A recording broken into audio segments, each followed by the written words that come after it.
The way this all came about, because that's what everybody asks me, is how in the world did you get started doing sand art? And there's a long story and a short story. We don't have time for the long story, and so when my book comes out in February, you can read the long story. But the short version is this. I was in advertising for about 20 years, and I did all different kinds of art. My father had been an artist. My mother was a storyteller. And so I developed a passion for using my artwork for telling stories. And really, that's what advertising is. But after 20 years, I sold my business, went back to seminary, and started pastoring a church.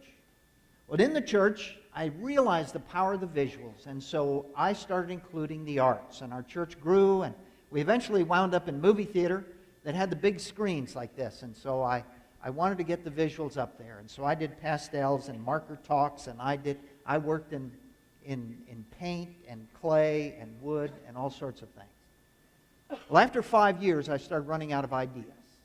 So my wife sent me to the hardware store to get some mulch since it was spring. Easter was coming up. I wanted to tell the Easter story.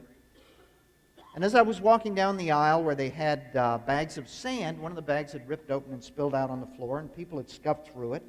And as an artist, you see images everywhere.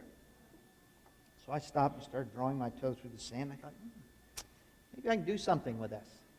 So I got home with the mulch, but I also had a kitchen light fixture and a bag of sand and some table legs, and I cobbled this thing together in my garage.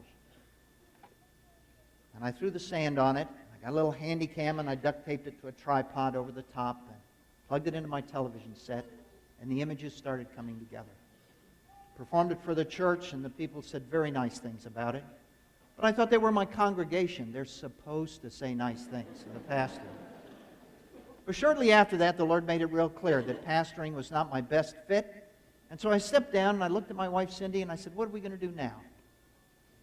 And it was about then that some of my clips wound up on YouTube, and the phone started ringing, and I started traveling and performing and telling stories in sand.